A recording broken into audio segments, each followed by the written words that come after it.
Sini kau. Oke. Mani runga tu bagian ni kele. Aku tu go yubiro ada dari di tanahara ye. Suruh desa di tanahara ye. Topu mani ka jangge deli. Oke. Beri ada li tu. Sulai ang li. Oke. Subang mak. Wadago bana di uno wajawe anadina anadabino. Along li. Along bo. Along sulai bo. What? Didiyadi namaniyadi dodado hidayati didana sadharo sadi didana rohutano vasanane haji dodayado diyadogo adara harinawa naidarana pada ubaya ananironi vabhyaya ganaido aradi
Ubayaရောက်သွားပြီ။ဩအင်းမင်းသား။အာယနသောမနတိကာရာတတမသောသာသောယာမိယောတိနာကောတတသောတရောဟုသောအာယုတိနာကောဥပါယမိအနတ္တောတိအာယောဂာမြာတိသာသောပိသောဗံကျိုးမြို့မြို့မာနကောဘဝဝိဝရတိဘောဂဝရတိမာသာ၍ဘေဒဝိရာသောလောကော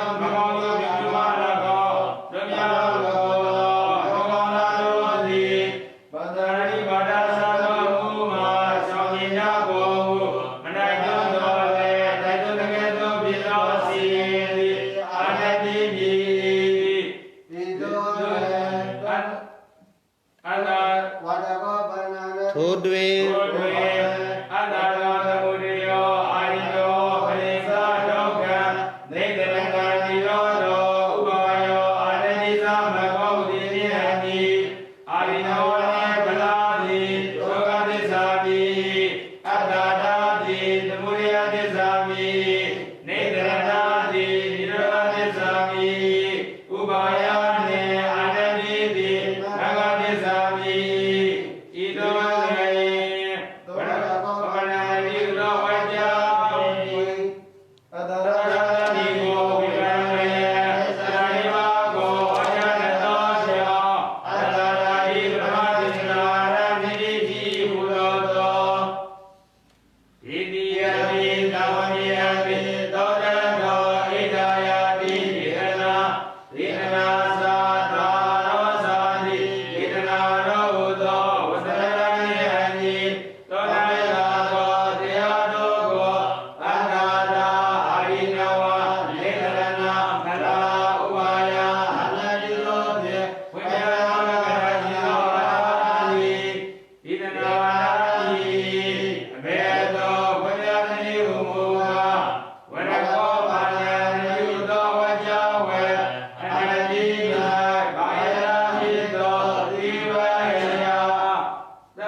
Macau Jews, the Colonia, Macau, so Jews. What the Madi, what the Madi Masa, you made the Lord, so you the Lord, Damalon.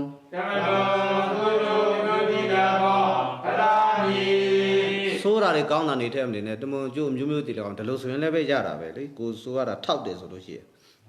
Go a top town nearly. Tobao. I don't need a John Lava, that I know that I don't lava, Ubayami, that Oji, Nayaga, Nizado, Piloga, Malaga, Wabadi, Wabadi Masai, the Vedurina, the Vedurina, Malaga, Lumia.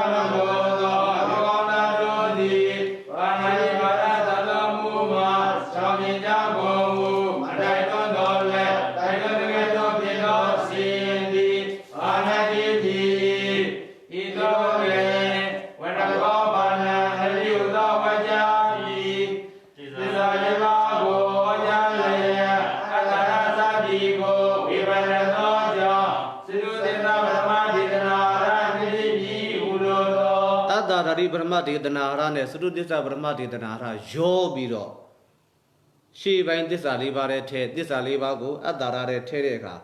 Jo Biro, Braine Bombamia, to him Brega Sara. Adaro de Murio, Arino, Plinsato, and Nathan and Nidoro Ubayo, and Elisa Magosubi, Subita, Araga, Dibaba Babu, Sudisa Bagaha, Mubu Araga, Adara de Nahara, Sudisa Bama, Bama, the time, then tell you, Meli, Balim Shiuli. Through this Abaga Balika, Abo Bali to Kubeli, Misu Barandakana, Tokaria this and Daveli. Shuinida, Siadama, the child, I you don't do a Shuinida, Shuiman delayed. Oh, but hey, machine, I was to do this Abramati than Arago, be told Madware, Sozoroma, Shimparu Balidi, Bari shall be the Lobium Matthew. The video, the chan not on later, at that house soon need a lava, last will be the chan not on later. A song that of a home on Koduria, so do this hour, song the later. Madavi, Biansume, at that Ribas Madi than Haraga, many, so do this summer, mother, so do this eye, Brahma buying up Babadi Yatamle, Bensu Baranekana,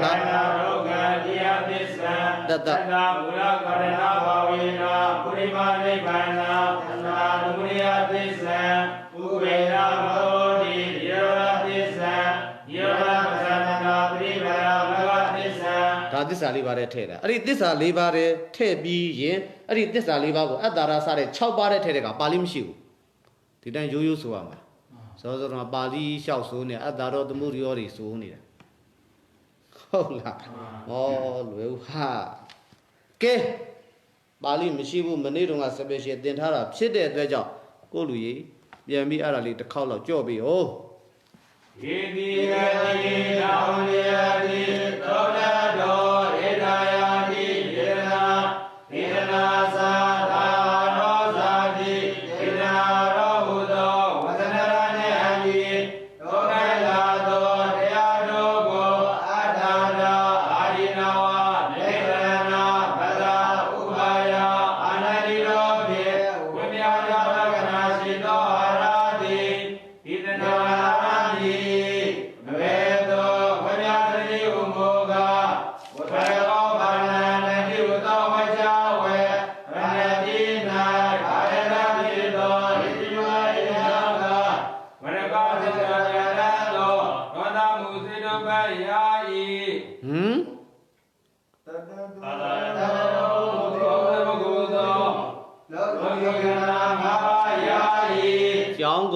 Aku the video long did a balloon did a lay. Sudu this Asura and Ayala, Bahia Ayala.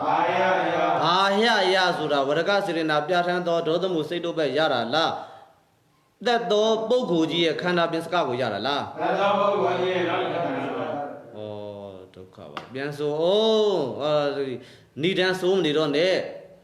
When I go, I will go, when I did.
ပြီးစေတဲ့ကပောက်တိကပောက်ချာနဲ့တော့ဗရိတ်နဲ့အပေါင်းပါများပြီးသွားပါပြီဗျာဩကျောင်းတောင်တဲ့မနေ့က special တင်းထားတာကိုသူတို့ကျောင်းနေသေးတယ်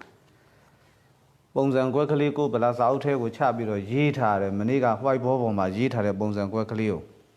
ပြီးရင်ကိုကြက်ထားတဲ့စာကိုအဲ့ဒီပုံစံကွက်ထဲထည့်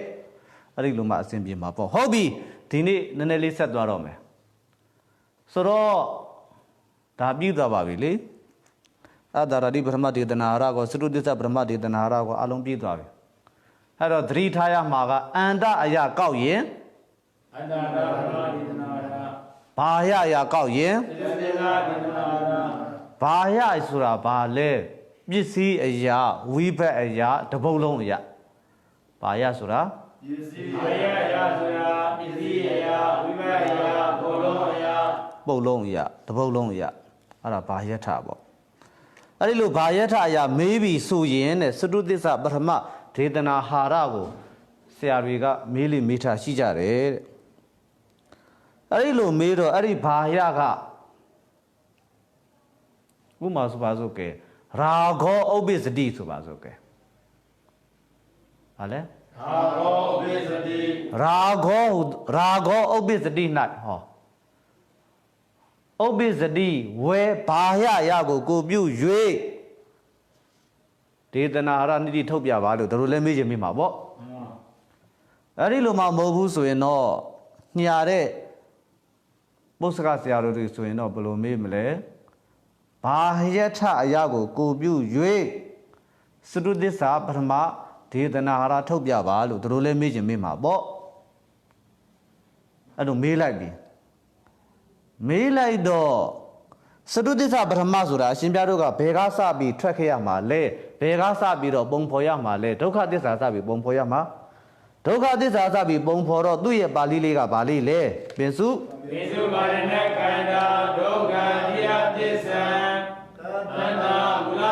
ရပါပြီပင်စုပါရဏခန္ဓာဒုက္ခတိယသစ္စာလောဘကျင်သောလောကီခန္ဓာ၅ပါးသည်ဒုက္ခသစ္စာမြည်ဤလို့ဆိုခဲ့ရမှာဟုတ်စခဲ့ရမှာဟုတ်အခုကြတော့ရာဂောဥပ္ပစ္စတိမှာတိဝိဘတ်အရာဓမ္မမဟုတ်ရင်ဥပ္ပစ္စတိတပုတ်လုံးအရာဘာရလဲရာဂဒီဟုသောပရမတ္တန်လေးပေါအောင်ပြောတော့လောဘရတာလောဘဘာရလဲလောဘမှုစိတ်တို့ဘက်ကိုတော့မနေနဲ့လေလောဘပဲလေရာဂောဆိုတော့ဘာရလဲလောဘရပြီကဲလောဘဆိုတော့ဒုက္ခသစ္စာလားသမုဒိယသစ္စာကြီးလားသမုဒိယသစ္စာဟာဒါဆိုပင်စုပါရဏခန္ဓာဒုက္ခရိယသစ္စာတဲ့ကိုဘယ်လိုမှကိုထဲ့လို့အစဉ်မပြေတော့ဘူးအဲ့ဒီလိုအခက်ကျုံးလာရင်ဟိုက်ဝိုက်ဘောပေါ်မှာရေးထားတဲ့ကောင်ကအရှင်ပြတို့ကိုဖြည့်ရှင်းပြီးတော့မှာဟုတ်လားမခောဥပ္ပစ္စတိတိဝိဘတ်အရာဆိုရင်ရောဘာရလဲမဂ္ဂင်၈ပါးရပြီမဂ္ဂင်၈ပါးရတော့ဒုက္ခသစ္စာဟုတ်သေးလားဟုတ်ပါပါဗျာမဟုတ်တော့ဘူးဆိုရင်ပြဿနာတက်ပြီလေအဲ့ဒါဆိုရင်ဒီကောင်အာကိုရတော့မှာ ဒီကောင်အကူရတော့မှာနိဗ္ဗာန်ရာဂဝိရာဂောတိဟုတ်စတိဆိုပြီးတော့တပည့်တော်ဟိုမှာရှိသေးတယ်လေပါဠိကတော့ငါပါခဲ့တယ်လေနိဗ္ဗာန်ရာဂဝိရာဂောတိဟုတ်စတိလေရာဂဝိရာဂောတပုတ်လုံးရဓမ္မမဟုတ်စတိတပုတ်လုံးရဟုတ်လားနိဗ္ဗာန်ရဟောမေးပြန်တော့လည်းပဲအရာကောက်ကပါလေနိဗ္ဗာန်ဒုက္ခသစ္စာမဟုတ်တော့ဘူးအဲ့တော့ပိစုပါဒနာခဏဒုက္ခအရိယသစ္စာဟူသည်နဲ့အညီနဲ့လှုပ်လို့စပြီးလှုပ်လို့ထဲလို့ကဘယ်လိုမှယတနာတက်သွားပြီဒါဆိုရင်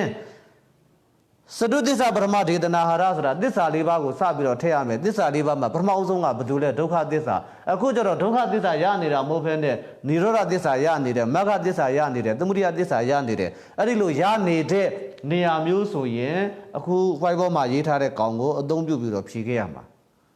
ဒါတော့ဆိုရင်ကိုပဲရပါပြီလေ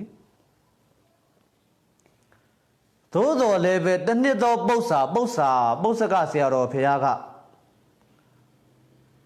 ဟုတ်တန်ဆိုတဲ့ပုတ်ဟုတ်တန်ဆိုတော့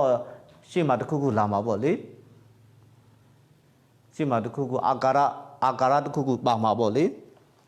ဒါတမ္မာသမုဒ္ဒမတုလန္တိဟုတ်တန်ဆိုပါစို့ဟုတ်တန်မှာတပစ္စည်းအရောက်ကိုပြု၍စတုသစ္စာပထမဒေသနာဟာရထုတ်ပြပါလို့မေးရောဟုတ်တန်မှာတပစ္စည်းဟုတ်တန်တပစ္စည်းဆိုတော့တပစ္စည်းဘာဟောလဲကံဟောဆိုတာဘာကိုအရာက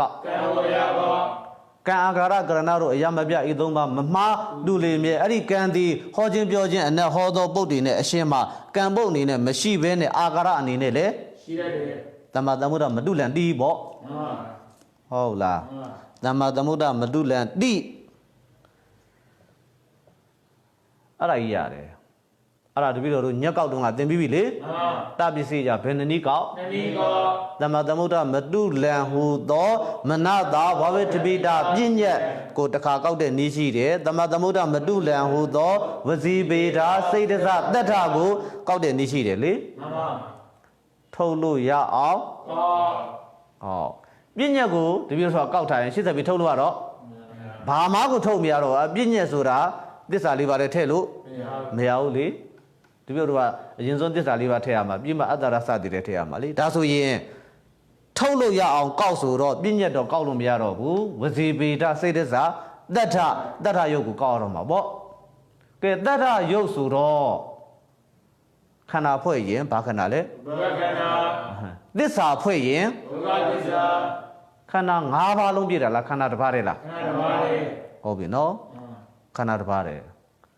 သစ္စာဖွဲ့ရင်တော့ဘာသစ္စာလဲဒုက္ခသစ္စာတကယ်တမ်းကျတော့သူ့ကိုပိစုပါဒနာခန္ဓာဒုက္ခအရိယသစ္စာနဲ့ထည့်လိုက်ရင်လည်းပဲရပါတယ်တို့တော့အဲ့ဒီနှစ်ကပုစကဆရာတော်ဘုရားကတော့အဲ့လိုမထည့်ဘူးအဲ့လိုမထည့်ဘဲနဲ့အခုခွိုင်းပေါ်မှာရေးထားတဲ့စတိုင်မျိုးနဲ့သူကအဖြေမှန်ထုတ်လာတယ်ပေါ့လေဒါဆိုတပည့်တော်တို့ကကောက်ချက်ဘယ်လိုချတော့မလဲဆိုတော့စာမေးပွဲခွင်ကောက်ချက်ချတာလေကောက်ချက်ဘယ်လိုချမလဲဆိုတော့ခန္ဓာ၅ပါးလုံးမပြည့်ဘဲနဲ့ခန္ဓာအစိတ်အဝတ်သာရတဲ့ဒုက္ခသစ္စာမျိုးဖြစ်စေဒုက္ခသစ္စာလုံးဝမရတဲ့သမုဒိယသစ္စာရတဲ့ပုံမဂ္ဂသစ္စာရတဲ့ပုံនិရောဓသစ္စာရတဲ့ပုံကိုပဲဖြစ်စေကိုပြုတ်ပြီးတော့စတုသစ္စာပထမဒေသနာဟရမေးရင်ဝိုက်ဘောမှာရေးထားသောအဝိုင်းလေးလုံးနဲ့ဖြေလို့ဒီလိုပဲကောက်ချက်ချရတော့မှာပဲစာမေးပွဲခွင်လေတပည့်တော်အလိုကတော့ခန္ဓာ၅ပါးလုံးပြည့်သည်ဖြစ်စေမပြည့်သည်ဖြစ်စေဒုက္ခကနေစဝင်ရရင်တော့ရိုးရိုးနီးနေတာတွားအဲ့လိုမှမဟုတ်ဖ ೇನೆ သမုဒိယရနေပြီမဂ္ဂရနေပြီនិရောဓရနေပြီဟိုကောင်တဲ့ကိုဘလို့မှထည့်မရဘူးဆိုရင်တော့ဒီနည်းနဲ့သွားလို့တပည့်တော်အဲ့လိုသင်ချင်းတာဩစာမေးဝဲသမားဆိုတော့စာမေးဝဲနောက်လေလိုက်ပြီးသင်ရမယ့်တာဝန်ကလည်းရှိသေးတာဟုတ်အဲ့တော့အဲ့ဒီအစိုးရတစ်နှစ်မှာတော့ဒုက္ခသစ္စာတော့ရတယ်တို့တော့ခန္ဓာ၅ပါးလုံးမဟုတ်ဘူးလောကီခန္ဓာ၅ပါးလုံးမဟုတ်ဘူးလောကီခန္ဓာ၅ပါးတဲ့ကရူပခန္ဓာတစ်ပါးတဲ့အစိတ်အဝက်လေးရနေတယ်အဲ့ဒါကိုကင်ပြီးတော့ပုစကဆရာတော်ဘုရားကဒီ white board မှာရေးထားတဲ့နီးနဲ့အဖြေမှန်ထုတ်ထားတာလည်းပဲတွေ့ရတယ်ပေါ့ဒါဆိုအခုတပည့်တော်ကောက်ချက်ချလိုက်ပြီနော်ဒုက္ခသစ္စာတော့ရတယ်တို့တော့အဲ့ဒီဒုက္ခသစ္စာဒီပိစုပါရဏခန္ဓာ၅ပါးလုံးမပြည့်ဘူးခန္ဓာအစိတ်အဝက်ဖြစ်နေတော်၎င်းဟ ဟုတ်လားဒုက္ခသစ္စာမှာတော့တခြားသစ္စာတစ်ပါးပါးကိုရတော့၎င်းစတုသစ္စာပထမဒေသနာရထုတ်ခိုင်းရင်အခုတပည့်တော်သင်လက်တန့်ဖြစ်သောအဝိုင်း၄ဝိုင်းနီးနဲ့ထုတ်ပါလို့ဒီလိုပဲသင်ခဲ့ရတော့မှာပဲဟုတ်ပြီလားသို့တော်လာပြန်ပြီသို့တော်လာအောင်ပါသို့တော်1300ဟုတ်လား1389ခုနှစ်အစိုးရပု္ပ္ပာမှာဟုတ်တယ်ထင်တာပဲ1389ခုနှစ်အစိုးရပု္ပ္ပာဒုတိယဇာနေအရာကိုပြု၍စတုသစ္စာပရမဒေသနာရထုတ်ပြပါလို့ဒီလိုမေးရောမေးတော့ဘုဇကဆရာတော်ဘုရားကဘလို့ထုတ်တယ်လဲဆိုတော့ရိုးရိုးပဲထုတ်တာပဲသူကရိုးရိုးကဘလို့လှုပ်ထုတ်တယ်လဲဒုတိယဇာနေပုတ်ရဖြစ်သောလောကီခန္ဓာ၄ပါးတည်ဒုတိယဇာနေဆိုတော့ရူပခန္ဓာတော့မရတော့ဘူးပေါ့လောကီခန္ဓာ၄ပါးတည်လို့ဘုဇကဆရာတော်ဘုရားကထုတ်ထားတယ်၄ပါးတည်ဒုက္ခသစ္စာအမြင်ကျန်တာတော့ရိုးရိုးပဲအဲ့ကနေပြီးကျန်တာတွေရိုးရိုးပဲဆိုတော့၄ပါးလို့သူထင်အောင်ထင်မှဖြစ်သွားလို့လားမသိဘူးတကယ်တမ်းကျတော့စတုကနီးမှလေဒုတိယဇန်ဆိုတာဇန်နဲ့ဇန်စိတ်နဲ့မတူဘူးနော်ဇန်ဆိုတာပထမဇန်ဆိုလို့ရှိရင်ဝိတဝိစာရာပီတိဟာလေဝေဒနာဧကဂတဟုတ်လားအဲ့ဒီဇန်၅ပါးအပေါင်းကိုအဲ့ဒါဘာခေါ်တာလဲဇန်လို့ခေါ်တာပထမဇန်လို့ခေါ်တာလေအဲ့ဒီပထမဇန်နဲ့ရှင်းနေတဲ့စိတ်ကိုမှပထမဇန်စိတ်လို့တို့လို့ခေါ်တာ哦အဲ့တော့ဒီထဲမှာစိတ်မပါလို့ဘာခန္ဓာမရတော့ဝိညာဏခန္ဓာမရဘူးတင်ညာမပါလို့ဘာခန္ဓာမရတင်ညာခန္ဓာလည်းမရဘူးဒါဆိုဘာခန္ဓာနဲ့ဘာခန္ဓာပဲရလဲဆိုရင်ဟုတ်လားအဲ့ဒီနှစ်ကဒုတိယဇာနေဆိုတော့ဒုတိယဇာမှာဝိတဝိစာရမရှိဘူးလေဒါဆိုဝိတဝိစာရကျင်လိုက်တော့ဘာတွေဖြစ်သွားလဲပီတိဝေဒနာဧကခဏပေါ့ဗျာဒုက္ခဝေဒနာကြီးပေါ့နော်ပီတိဝေဒနာဧကခဏ၃ပါးပဲရတယ်အဲ့တော့ဝေဒနာကဒုက္ခဝေဒနာကဝေဒနာခန္ဓာပီတိနဲ့ဧကခဏကသင်္ခါရခန္ဓာခန္ဓာ၂ပါးတည်းရတယ်ပေါ့ဗျာဟုတ်လားသူတို့အဲ့ဒီနှစ်မှာတော့လောကီခန္ဓာ၄ပါးတည်ဒုက္ခသစ္စာမြည်ဆိုပြီးတော့ကျန်တာတော့ရိုးရိုးရှင်းဆက်ပြီးတပြည့်တော့အခုထုတ်တဲ့ဒီနီးနဲ့မဟုတ်ဖဲနဲ့ရိုးရိုးနီးနဲ့ပဲဆက်သွားတာလည်းပဲတွေ့ရတော့ဩကိုယ့်တပည့်စာသင်ဖို့တောင်းအဲ့တော့ပု္ပ္ပကဆရာတော်တွေမှာတော့တာဝန်ရှိတယ်ပေါ့ဒီလိုထုတ်ရင်လည်းပဲအပြည့်မှန်ပြီးရန်ဆိုပြီးတော့နှစ်နည်းလောက်ကလေးအပြည့်မှန်ထုတ်လိုက်ရင်တော့စာသင်ထားအတွက်အဲ့တော့တပည့်တော်တို့အလိုကတော့စာသင်သားဖြေတာကျောင်းသားဖြေတာမှန်ပါလျက်နဲ့အမှတ်မရဘူးဆိုတဲ့ပညာရေးစနစ်ကိုတော့တပည့်တော်တို့သိမလိုလားဘူးသိပြီးတော့သဘောမကျအောင်မှန်ရင်ဘယ်နည်းနဲ့ပဲမှန်အမှတ်ရရမှာပေါ့ဒါကြောင့်တချို့ဒီပု္ပ္ပကဆရာတော်ဘုရားလေးတွေကြီးညိုတဲ့အချက်ရှိတာကဒီနည်းဖြင့်မှန်လင်လဲအမှတ်ပေးရန်ဆိုပြီးတော့အဲ့လိုလေးလောက်ထားတာအဲ့ဒါကြတော့သိသဘောကျတာပဲနစ်နာသွားမှာဆိုလို့10မှတ်နစ်နာသွားပြီပေါ့ဒီကလေးကကြတော့မယ်ကြဖို့များသွားပြီကြဖို့များရင်ဒူထွက်ခြင်းစိတ်ပေါက်ခြင်းလဲပေါက်မှာပဲလက်လျှော့ခြင်းစိတ်ပေါက်ခြင်းလဲပေါက်တော့မှာပဲအဲ့တော့ဒီလိုမျိုးပု္ပ္ပာတော့သိပြီးတော့သဘောမကျဘူးပေါ့လေအဲ့ဒီနှစ်ကတော့အဲ့လိုလှုပ်ထားတယ်ဆိုတော့နည်းနည်းတော့သင်ရတာတော့နည်းနည်းကတိတာပေါ့ဗျာနော်နှစ်ခုတွေ့နေတာဟုတ်တရယုတ်ကိုကောက်ပြီးတော့ငါတော့ဒီနည်းနဲ့သွားတယ်လေအစိတ်ဝက်အခုကြတော့သူကအစိတ်ဝက်မထင်လို့ထင်ပါရဲ့ဒေါကိခန္ဓာကရုပ်ကလွယ်လို့ကျန်တဲ့ခန္ဓာ၄ပါးလုံးပါနေတယ်လို့ထင်ပါရဲ့ရိုးရိုးနည်းနဲ့သွားထားတာလေတွေ့ရတယ်ဆိုတော့သေချာတာကတော့မြည်တော့ပင်ရှိစေသမုဒိယသစ္စာတက်တဲ့မဂ္ဂသစ္စာတက်တဲ့និရောဓသစ္စာတက်တဲ့ရရင်တော့ဟိုက်ဝိုက်ဘောကနီးဟာဟုတ်လားအရှင်ပြတို့ခေပေါက်ပဲနော်ဒုက္ခသစ္စာကရရင်တော့ရိုးရိုးနည်းနဲ့လည်းသွားလို့ရတာပဲဒုက္ခသစ္စာအစိတ်ဝက်ရရင်လေတရယုတ်ကလေးတစ်ခုတည်းလေဘာဖြစ်တော့ဒုက္ခသစ္စာထည့်လိုက်ပေါ့ထိုတရယုတ်သည်ဒုက္ခသစ္စာပြီရှေ့စပိဒါတော့ထိုးကြီးအကြောင်းဖြစ်တော့ဘာညာဒါတွေလာပေါ့ဗျာရှေ့စလုံးနေကြတိုင်းလာလေရတယ်ပေါ့ဗျာနော်ကဲထားပါတော့ဗျာကဲစာမေးပွဲကိုနဲ့လိုက်ပြီးတင်းနေရတာဆိုတော့နည်းနည်းကက်တိတယ်တင်းရတာတိတ်ပြီးအားမြောက်အဲ့လိုလေးတွေတွေ့နေရတယ် ကဲဟုတ်ပြီဟေးကဲစလိုက်ကြအောင်သမုဒိယတက်တက်မဂ္ဂတက်တက်និရောဓတက်တက်ရပြီလို့ပဲအောင်းမေးလိုက်ပါတော့ဒုက္ခတက်တက်ဒုက္ခရနေတယ်ဆိုတော့ဒီထက်ရတာဝင်ပြီးဖြေပြီးတော့ရိုးရိုးနီးနဲ့လည်းဖြေမယ်ဆိုဖြေလို့ရတယ်ပိစုပါရဒခန္ဓာဒုက္ခရိယသစ္စာဟူသည်နှင့်အညီခန္ဓာ၅ပါးတွင်ပါဝင်သောဟုတ်လားရူပခန္ဓာထိုက်သောတတ္တယုတ်သည်ဒုက္ခသစ္စာမြည်ဆိုပြီးတော့လောက်ခဲ့လိုက်ကျန်တာသူ့ဟာကြီးတိုင်းဆိုခဲ့ပြီးတော့ရိုးရိုးနီးနဲ့ဒါဖြေလိုက်တော့လို့ပြောရတော့မှာပဲဟုတ်လားအဲ့လိုဖြေလဲရတာပဲလေအဲ့လိုဖြေလဲရတာပဲအဲ့လိုမဟုတ်လို့သမုဒိယမဂ္ဂនិရောဓတာတော့ဒီကောင်ကိုမသုံးလို့ကိုမရတော့အဲ့ဒါဆိုတော့ဒီကောင်သုံးရတော့မှာနော်ကဲလာပြီဖေ။ဟုတ်တယ်လေသူကဒုက္ခစထည့်ရမှာဟုတ်ထည့်လို့မရတော့လာပြီကဲဒီနည်းတပြည့်လို့စကြည့်လိုက်အောင်ရာဂောဥပ္ပိစတိမှာတိဝိဘက်အရာကိုပြု၍လာပြီဟဲ့အရာကောက်ကဘယ်နေရာကနေဒုက္ခကနေစဝင်တာလားသမုဒိယကစဝင်တာလားသမုဒိယကစဝင်တာတပိတော်တို့ရဲ့အစဉ်ပေါ့ဒေသနကမကဒုက္ခသမုဒိယမဂ္ဂនិရောဓတပိတော်တို့ရဲ့ဒေသနကမကလေအခုဒေသနကမကတိကစနေတာလားနှစ်ထဲဝင်နေတာလားနှစ်ထဲဝင်နေတယ်သမုဒိယရဲ့စဝင်ပြီလို့အောင်မလဲနော်အဲ့ဒါဆိုရင်ဒီနီးနဲ့သွားရမယ်ဒီနီးကဘယ်လိုနီးလဲကြည့်လိုက်အောင်ဟဲ့တပိတော်တို့ကဒုက္ခကိုမရောက်အောင်သွားမှာနော်ဟုတ်လားဒုက္ခကိုမရောက်အောင်သစ္စာက၄ပါးပြည့်အောင်တပိတော်ထုတ်အောင်မှာရနေတာကတစ်ပါးတည်းရှိသေးတယ်လေအဲ့၄ပါးကိုနှွေပြီးတော့ထုတ်တယ်ခေါ်တယ်ဘယ်လိုထုတ်နှွေပြီးတော့အခုထုတ်တော့မှာနော်အခုကသမုဒိယတစ်ပါးတည်းရနေတာနှွေပြီးထုတ်တော့မယ်ဒါဆိုရင်ဒီလိုလို့ဟိအကြောင်းအကျိုးပြောရအကြောင်းအကျိုးအဘောကစိုးချောင်းစိုးကျိုးအောက်ကကောင်းချောင်းကောင်းကျိုးဒီလိုလေးပြောလိုက်ခြင်းအပြင်စာမေးပွဲခန်းထဲမှာနည်းနည်းဖတ်ခနဲ့ဆိုငါတို့ဆရာဒီနေရာမှာဒီလိုလေးပြောထားတာပဲဒီလိုပေါ်မှာနော်ရှေ့နှစ်ခုကအကြောင်းနောက်နှစ်ခုကအပေါ်ကစိုးချောင်းစိုးကျိုးအောက်ကကောင်းချောင်းကောင်းကျိုးဒီလိုလေးလောက်ဟဲ့လာပြီဟုတ်တယ်လေအကြောင်းနဲ့အကျိုးမှာဘယ်သူကစဖြစ်တာလဲဒါကြောင့်သူ့ကိုရှေ့ရထားရေးတာပေါ့စပြီဟဲ့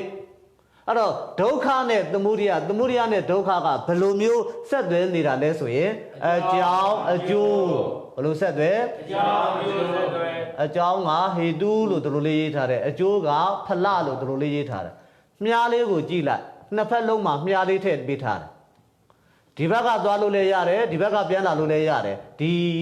အသုံးလုံးကိုသုံးပါဟုတ်ပြီသမုဒိယရောက်သွားပြီနော်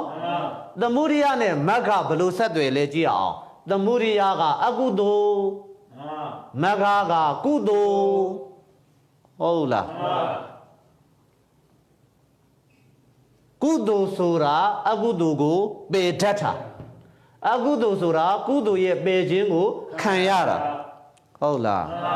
ရှိတယ်လေကိုတော်တို့ဘယ်လဲဓမ္မယမိုက်မှာလေဘာဝနာပါရလေဟုတ်လားဘာဝနာပါရလေကုသိုလ်ဆိုတာ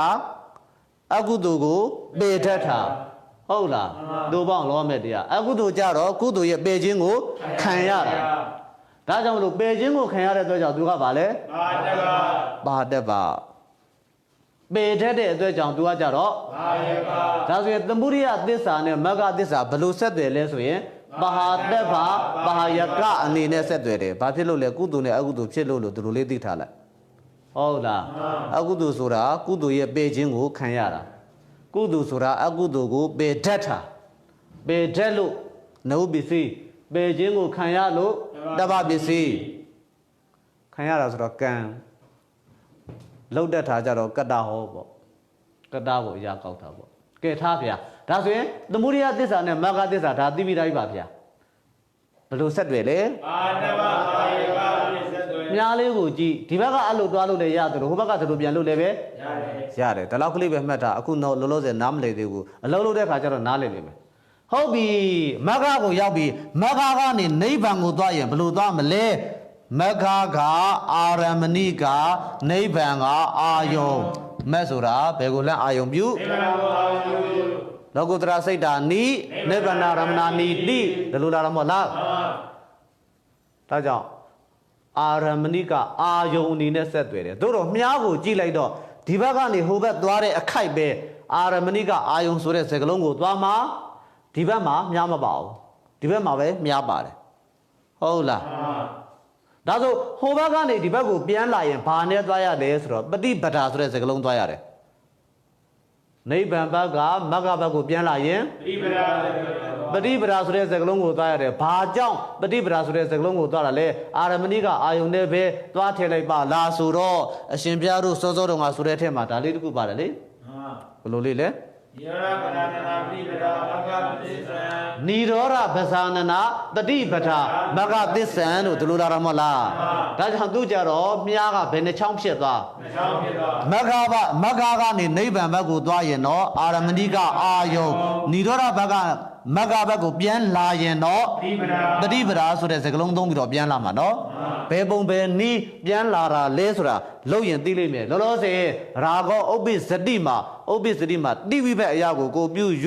စတုသစ္စာပရမဒေသနာရထုတ်မယ်နော်ရိုးရိုးရှင်းရှင်း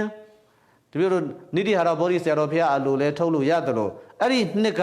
ပု္ပ္ပစကဆရာတော်ဘုရားရဲ့အလိုတိုင်းလည်းပဲထုတ်လို့ရတာပေါ့ဘယ်ကြီးထုတ်တတ်လားထုတ်ကြည့်ပါဦး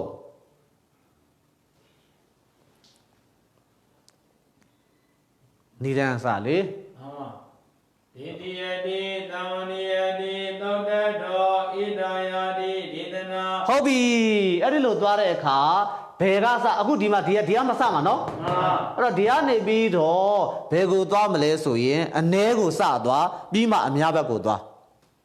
အ ਨੇ ဘက်ကိုစသွားဒါဆိုသမုဒိယရဲ့အ ਨੇ ဘက်ဆိုတာဘာတူလဲဒုက္ခကိုစသွားပြီးမှအဲ့ဒီသမုဒိယကနေမဂ္ဂပြီးမှအဲ့ဒီမဂ္ဂကနေနိရောဓရနေတဲ့သစ္စာကဘယ်နှပါးတဲ့တပါးတဲ့ကနေဘယ်နှပါးဖြစ်အောင်အရာကောက်ကိုနှွေပြီးသွားတဲ့နီးဟုတ်လားအဲ့ဒီတပါးတဲ့ကလည်းဒုက္ခသစ္စာလားကျန်တဲ့သစ္စာ၃ပါးကြီးလားကျန်တဲ့သစ္စာ၃ပါးတွေကတစ်ခုခုဟုတ်လားကျန်တဲ့သစ္စာ၃ပါးတွေကတစ်ခုခုဆိုတော့ဒုက္ခကစဝင်လို့မရလို့ဒီနီးသုံးတာစဝင်လို့ရရင်ဒီနီးကိုသုံးစရာမလိုဘူးတပြည့်တို့ရနေတဲ့နီးနဲ့သွားလဲပဲရတာပဲနော်သူတို့တနစ်ကတော့အဲ့ဒီစိတ်ဒဇတက်တာကိုကောက်ပြီးတော့ဒီနီးနဲ့သွားထားတဲ့နှစ်ကလည်းရှိနေသေးတယ်လုံးဆိုင်ပြိလုံးဆိုင်ဣတိယတိသံဝနိယတိသုတ်တတောဣဒာယာတိဒေသနာသာသာအာရောသာနိဒေသနာရောသောဝတ္တနာနှင့်အညီသုံးနိုင်လာသောတရားတို့ကိုအတ္တရာအာရိနဝနေတရဏဗလာဥပါယအာနတိရောဖြင့်ဖွင့်ပြသောလက္ခဏာရှိသောအာရတိဒေသနာရမည်အဘယ်သို့ဖွင့်ပြသည်ဟုမူကား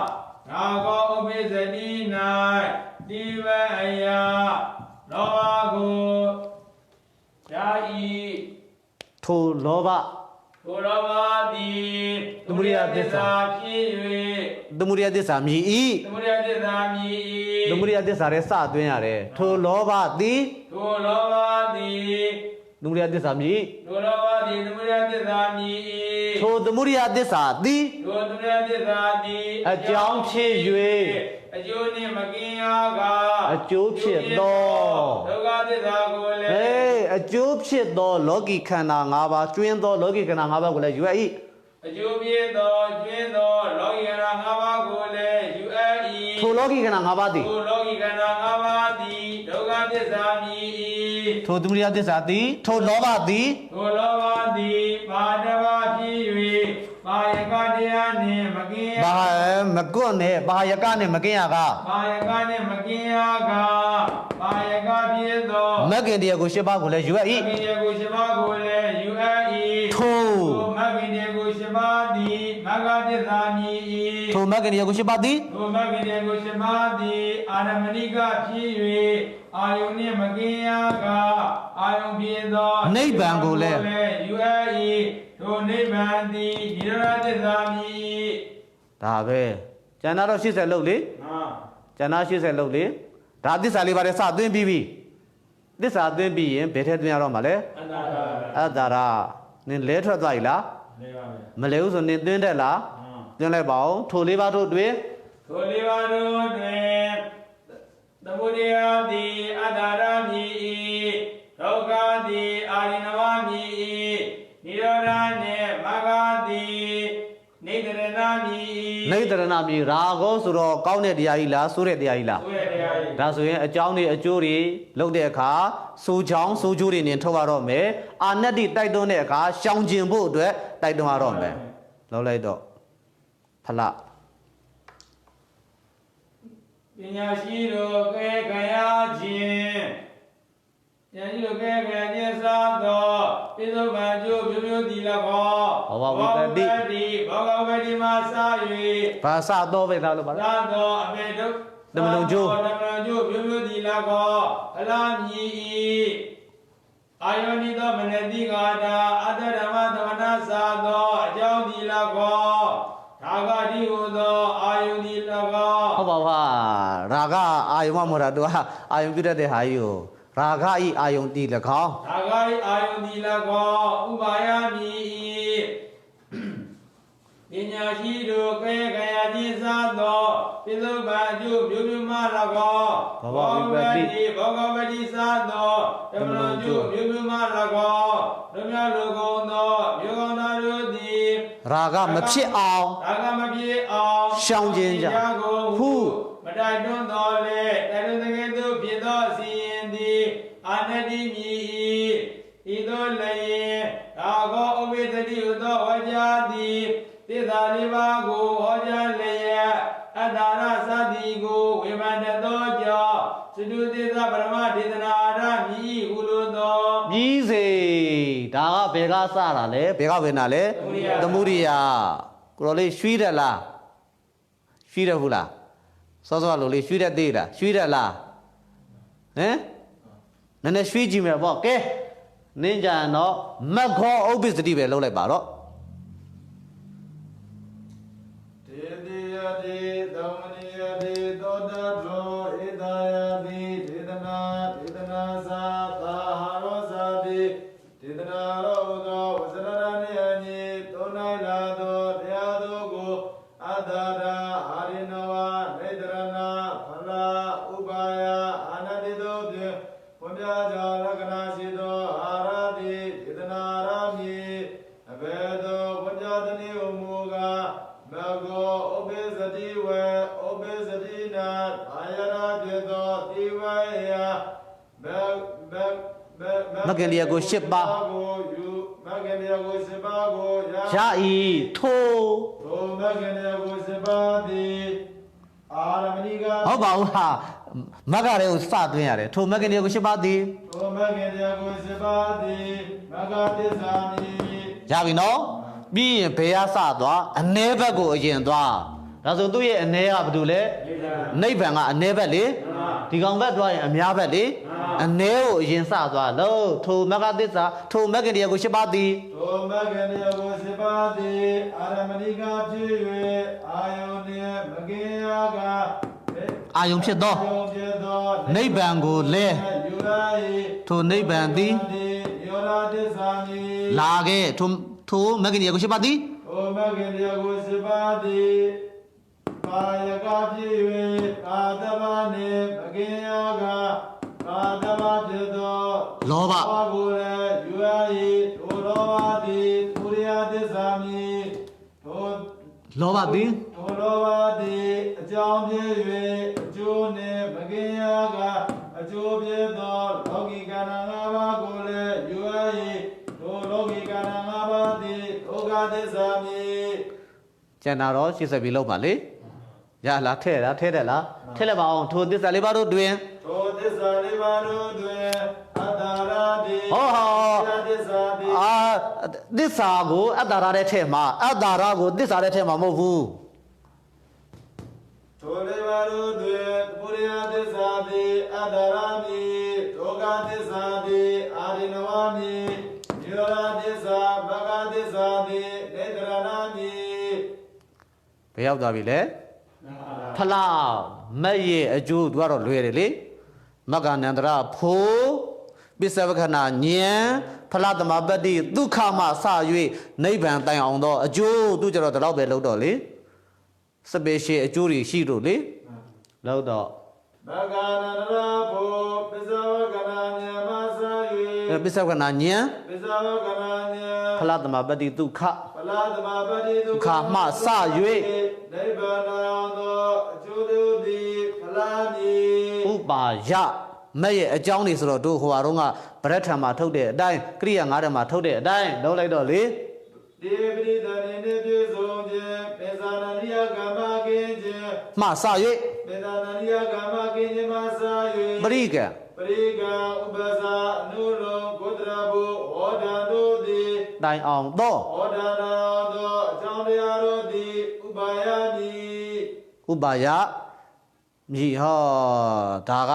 ဂျိုးရိုးအကြောင်းပဲရှိသေးတယ်လေဗရက်ထံအကြောင်းပဲရှိတယ်လေအာယုံအကြောင်းဆိုရင်တော့မဲ့ရဲ့အကြောင်းကိုအာယုံအကြောင်းအနေနဲ့နိဗ္ဗာန်ကိုလည်းထုတ်မယ်ဆိုထုတ်လို့တော့ဂျာတော့ဒီလောက်ဆိုကိုရပါပြီကဲဗာလဲဂုတရဘုဟောဒံတိုင်အောင်သောအကြောင်းတရားတို့သည်လွတ်လိုက်ဂုတရဘုဟောဒံတိုင်အောင်သောအကြောင်းတရားတို့သည်ဥပါယမည်ဥပါယမည်အာနဲ့တိကောင်းတာလေဖြစ်အောင်တိုက်တော့ရမှာဟာမဲ့ရအောင်တိုက်တော့ရမှာဟုတ်လားမဲ့ရအောင်တိုက်တွန်းခြင်းဘယ်ကိုလှမ်းအာယုံဘယ်ကိုလှမ်းရှုဖလားကိုရှုဖလားမှာဘာရှိထားလဲနိဗ္ဗာန်တိုင်အောင်အကျိုးတရားတွေရှိထားတယ်လေဖလားလေလောက်တော့လေအဲ့ဒီအကျိုးတရားတို့ကိုလူလားတောင်းတကြကုန်တော့သူတို့သည်မတ်ရအောင်ကျင့်ကြံကြိုးကိုပွားများအားထုတ်ကြကုန်ဟုမတိုက်တွန်းတော်လေတိုက်တွန်းတဲ့ကဲ့သို့ဖြစ်သောစီရင်သည်ပေါ့မဂ္ဂနန္ဒရာဘောပိဇဝကနာညာပိဇဝကနာညာဖလားသမပတိဒုက္ခမှစ၍ဖလားသမပတိဒုက္ခမှစ၍နိဗ္ဗာန်တိုင်အောင်သောအကျိုးတရားတို့ကိုလူလားတောင်းတကြကုန်သောမျိုးကောင်းသားတို့သည်မရအောင်အရုကြကုန်မတိုက်တွန်းတော်လဲတိုက်တွန်းတဲ့ကဲ့သို့ဖြစ်သောစီရင်သည်အာနတိမြေဤသို့လည်းဘာကိုအပိစတိဥသောဝါကြသည်အတ္တရသတိကိုဝေဘာနိယသစ္စာလေးပါးကိုဩဇာတတော်ကြောင့်သတုတိသပရမတေသနာရမြည်ဟုလို့သောမြည်စေ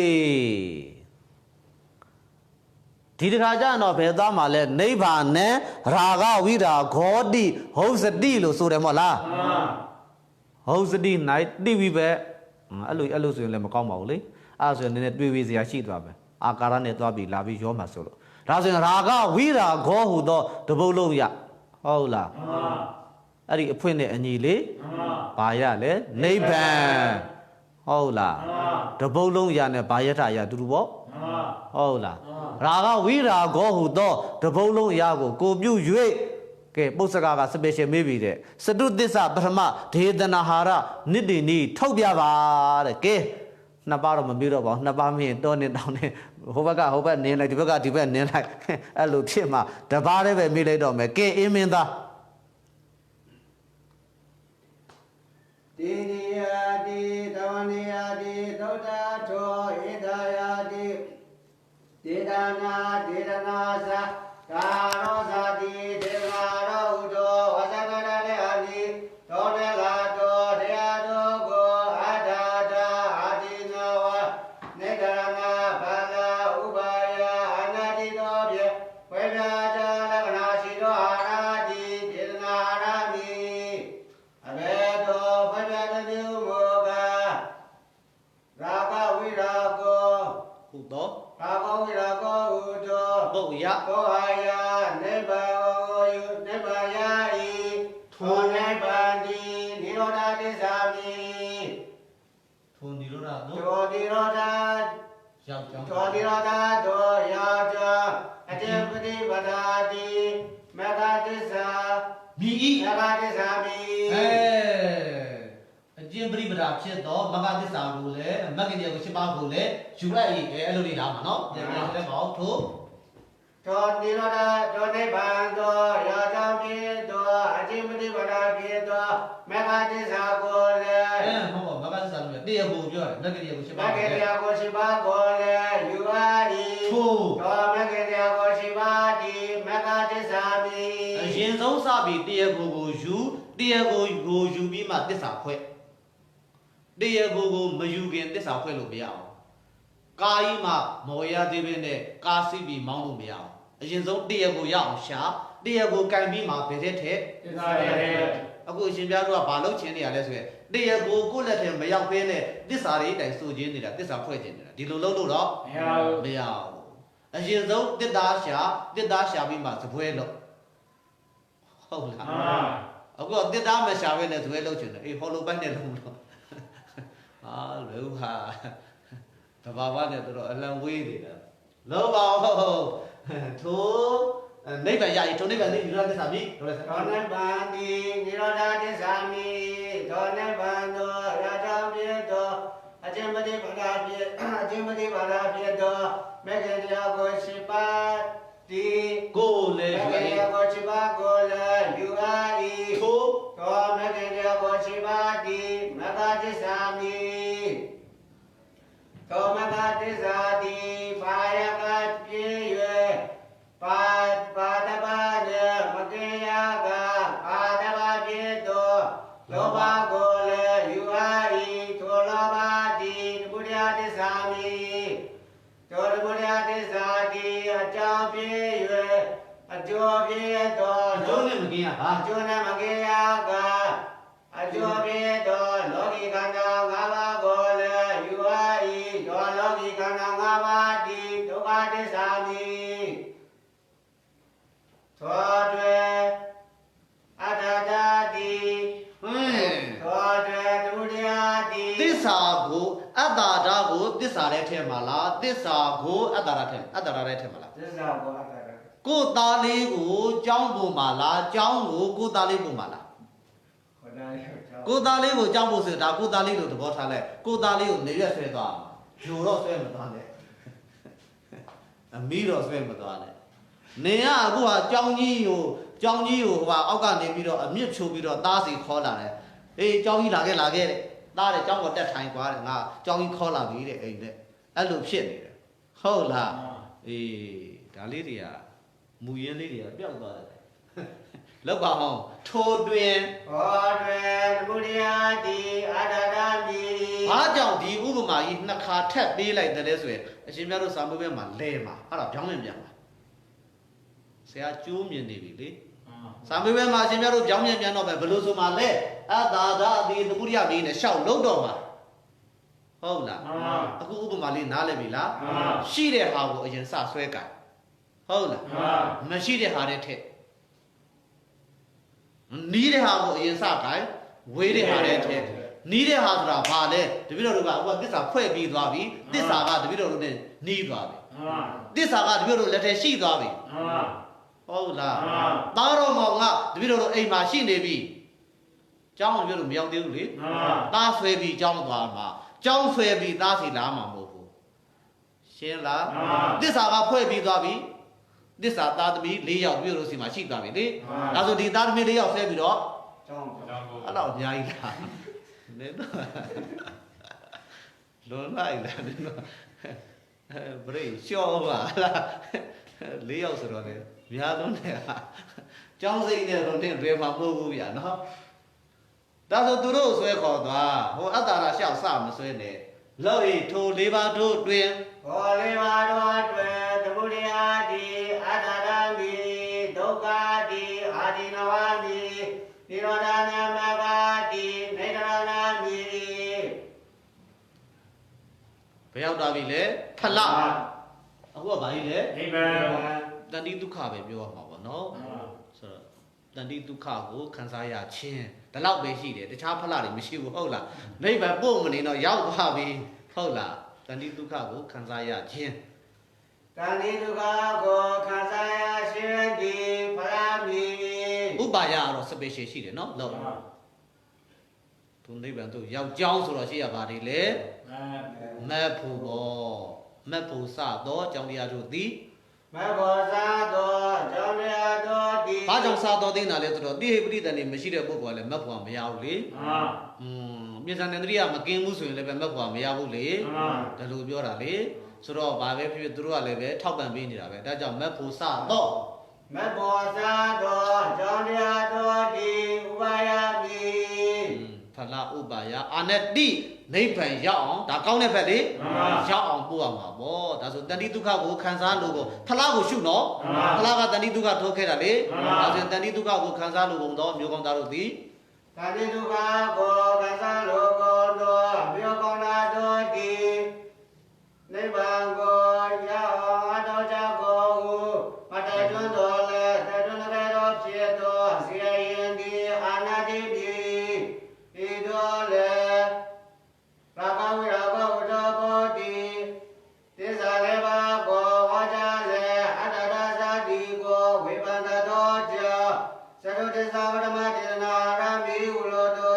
ပြီးစေဆိုတော့တပည့်တော်ဒီညနေတပည့်တော်တင်လိုက်တာဒီပါလေသိချာတာကတော့နိဗ္ဗာန်တက်ရမယ်မဂ်ခင်တက်ရမယ်တဏှာလောဘတက်ရမယ်ဆိုရင်ဒီနည်းဟာလုံးဝသိချတယ်ဟုတ်လားဒီနည်းလုံးဝသိချတယ်ဒီနည်းနဲ့ရင်ဆုံးသစ္စာလေးပါတဲ့ထက်ဒီစတိုင်တိုင်းထက်ပြီးရင်အတ္တရစတဲ့ထဲကိုသွင်းဟုတ်လားရိုးရိုးဒုက္ခသစ္စာရရင်တော့ဒီနည်းမသုံးပါနဲ့တပည့်တော်တို့ရှင်းနည်းနဲ့လုပ်ရင်ပြစ္စုပါဒနာခန္ဓာဒုက္ခရိယသစ္ဆာနဲ့သုံးရင်လည်းပဲရပါတယ်တဲ့အဲ့တော့ပုစ္ဆကဆရာတော်ဘုရားတွေကတော့ခန္ဓာ၅ပါးလုံးမပြည့်လို့ဒီနည်းကိုသုံးတယ်လို့တပည့်တော်ထင်ပါရဲ့တပည့်တော်ရဲ့ယူဆချက်ကတော့ခန္ဓာ၅ပါးပြည့်စရာမလိုဘူးတဏှာကလွဲလို့ကျန်တဲ့လောကီအားလုံးဘာဖြစ်ဖြစ်တစိတ်ပဲဖြစ်ဖြစ်တဝက်ပဲဖြစ်ဖြစ်တချမ်းပဲဖြစ်ဖြစ်ဂျမ်းပဲဖြစ်ဖြစ်ဘာဖြစ်ဖြစ်ဘာသစ္စာပဲဒုက္ခသစ္စာပဲခန္ဓာ၅ပါးလုံးစုံမှဒုက္ခသစ္စာလို့မဟုတ်ပါဘူးအဲ့တော့တပည့်တော်နောက်ဆုံးပြီအဲ့လိုကြီးပဲကောက်ချက်ချရမယ်သဘောရှိတယ်စာမေးပွဲနဲ့တပည့်တော်နဲ့ဝင်တော်တော်လေးလွန်ဆွဲနေရတာဒါဆိုတပည့်တော်နောက်ဆုံးပြီကောက်ချက်ချလိုက်ပြီဖေဒုက္ခရလို့ကတော့ရိုးရိုးနီးနဲ့လည်းပဲဖြေလို့ရတယ်ဖြေလိုက်ပေါ့ဗျာရိုးနီးနဲ့ပဲဖြေလိုက်ပါဗျာနော်ရိုးနီးနဲ့ဒါဖြေလိုက်တော့ထူတော့ရိုးနီးနဲ့ဖြေလိုက်ဖြေပြီးတော့ကြာမှာအကယ်၍များအချိန်ရရင်နောက်ဆုံးဘိတ်ကအောက်ပါအတိုင်းလဲဖြေနိုင်ပါသည်ဆိုပြီးသစ္စာလေးပါးလေးကိုဒလိုလေးနဲ့နည်းနည်းလေးလဲပေးခဲ့လိုက်ဟုတ်လားဩတပည့်ဒီစာမေးပွဲသမားဆိုတော့လေစာမေးပွဲအတွက်လည်းသင်ရသေးတာဟုတ်ဟဲ့လောဘရထားတယ်မဂ္ဂင်တရားကို၈ပါးရထားတယ်နိဗ္ဗာန်ကိုရထားရင်တော့ရိုးရိုးနီးနဲ့မရတော့ဘူးဘာဖြစ်လို့လဲရိုးရိုးနီးရဲ့အစကဒုက္ခနဲ့စတာလေအခုတပြည့်တော့ဒုက္ခစเสียမှမရှိတော့တာဟုတ်အဲ့ဒါဆိုရင်တော့ဒီနီးနဲ့လုပ်ရတယ်ဒီနီးကဘာနီးလဲဆိုရင်ရထားတာကလောဘဖြစ်တော့လဲပဲရမထားတဲ့ဒုက္ခကိုလှမ်းဆွဲတဲ့နီးရထားတာကလောဘဖြစ်တော့လဲပဲရမထားတဲ့မဂ္ဂကိုလှမ်းဆွဲတဲ့နီးဟုတ်လားဒီနေ့ကလေလှန်ဆွဲယူတာလေဒါကြောင့်မလို့လောဘမဂ္ဂင်တရားကို၈ပါးနိဗ္ဗာန်ကိုရာကောက်ရင်တော့ဒီနည်းဟာလုံးဝသိချတယ်ဟုတ်လားဒုက္ခကိုအရာကောက်သည်ဖြစ်စေဒုက္ခသမုဒယနှစ်ပါးစုံအရာကောက်သည်ဖြစ်စေရိုးရိုးနည်းနဲ့သွားလို့နောက်ဆုံးပိတ်အဲ့နဲ့အတွက်ဒီတိုင်းပဲဆရာသမားသင်ရမယ့်အခြေအနေမှာဖြစ်သွားပြီဟုတ်လားကဲဒါဆိုရင်ဒီမျိုးတို့ပြန်ပြီးဒါလေးအတ္တဓာတိအတိဒေသနာဟာရအနှစ်ချုပ်တော့မယ်နော်ဒေသနာဟာရဖြေဆိုပုံဖြေဆိုနီး၃နီးလို့တပည့်တော်အခုပြောရတော့မှာပဲအန္တကောက်ပြီးတော့အတ္တဓာတိပထမဒေသနာဟာရဘာယကောက်ပြီးတော့ရိုးရိုးစတုသစ္စာပထမဒေသနာဟာရဘာယကိုအရာကောက်ပင်ကောင်း냐တော်လဲပဲလောကီခန္ဓာ၅ပါးကိုရတာမဟုတ်ဖ ೇನೆနိဗ္ဗာန်မဂ္ဂင်တရားကို၈ပါးလောဘတဏှာဟုတ်လားအရာကောက်ရင်အခု white board မှာရေးတော့နီးနဲ့ဖြေဆိုတဲ့နီးတနည်းဆိုပြီးတော့စုစုပေါင်းဘယ်နှစ်နည်းလဲ၃နည်းအတ္တဓာတိပထမဒေသနာဟာရမှာတနည်းပဲရှိတယ်စတုသစ္စာပထမဒေသနာဟာရဖြေနည်းမှာနှစ်နည်းပြားနေတယ်ဟုတ်လားစတုသစ္စာပထမဒေသနာဟာရဖြေနည်းပါဘယ်နှစ်နည်းပြားနှစ်နည်းပြားပထမနည်းကရိုးရိုးဖြေဒုတိယနည်းက white board မှာရေးတဲ့နည်းနဲ့ဖြေရိုးရိုးဖြေကသိပြီနော်လောကီခန္ဓာ၅ပါးကိုရသည်ဖြစ်စေဟုတ်လားလောကီခန္ဓာ၅ပါးကိုရသည်ဖြစ်စေဓမ္မမဟုတ်ရင်ဒုက္ခသစ္စာထိုက်တဲ့တဘာဘာကိုရသည်ဖြစ်စေရိုးနည်းနဲ့ဖြေလို့ရတယ်ဟုတ်ပြီနော်ရိုးနည်းနဲ့ဖြေလို့ရတယ်အဲ့လိုမှမဟုတ်ဘဲနဲ့လောဘတက်တက်မဂ္ဂင်တရားကိုတက်တက်နိဗ္ဗာန်တက်တက်ဆိုရင်တော့ဝိုက်ဘောအတိုင်းဖြေလို့ဒီလိုပဲကောက်ချက်ချပြတော့မှာပေါ့အမှတ်မလွတ်အောင်ဆိုလို့ရှိရင်ဒုက္ခသစ္စာတော့ရတာမှန်တယ်လောကီခန္ဓာ၅ပါးစုံတာမဟုတ်ဘူးခန္ဓာ၅ပါးတည်းကတပါးတလီလေးကွက်ရရင်လည်းပဲပုစ္ဆကဆရာတော်တွေဟာဒီနည်းနဲ့ထုတ်တဲ့အလိလေးလဲတစ်နှစ်တလီလေးလဲရှိတယ်ဆိုတာတွေ့ရတော့ဟုတ်လားတနည်းဆိုပြီးဒါလေးလည်းပဲဖြည့်ခြင်းဖြည့်ခဲ့လေချိန်လေးကလည်းရနေတော့လေတနည်းအောက်ပါအတိုင်းလည်းဖြည့်ဆိုနိုင်သည်ဟုတ်လားဒီလိုပဲသင်ပေးရတော့မှာပဲတတ်နိုင်တော့ဘူးဒါကြောင့်ပညာနဲ့စာမေးပွဲရဲ့ကြားမှာ မနက်ကလည်းတစ်ခါကြာကိုလည်းတစ်ခါကြာတခါဆိုတော်ရောက်ပါနော်ခဏခဏချနေလည်းမကောင်းဆိုတော့တပည့်တော်တို့ရဲ့ဒေသနာရနိတိထုံနီးဤမှာပဲဏိကုံကပဲအဆုံးသက်မနှဲပြန်ကြရင်တော့ဗာနီးလေလက္ခဏာရနိတိနီးကိုနှလုံးသွင်းခဲ့ပါလို့ပြောရင်အဲ့ဒီနှလုံးသွင်းတဲ့အခါမှာတပည့်တော်ကြိုက်တာကတော့သုံးနိုင်မိတ်မှာမြတ်ဓမ္မနဲ့လက္ခဏာသူများသာသရီဘာညာကုကဆိုတဲ့မြန်မာလိုဆောင်မုတ်ကလေးရှိတယ်အရှင်မြတ်တို့ကပါဠိခါရလေးရထားတာလေအဲ့မြန်မာဆောင်မုတ်ကလေးကိုညီလေးတွေကိုကြိုတင်အကြက်ခိုင်းခဲ့ပါလို့ပြောရင်ဒီနေ့ဆိုပါဒီမှာပဲဒီကုန်းကပဲအစုံသက်မနေ့ပြန်ကြမှာဆက်ကြတော့ပေါ့ဗျာ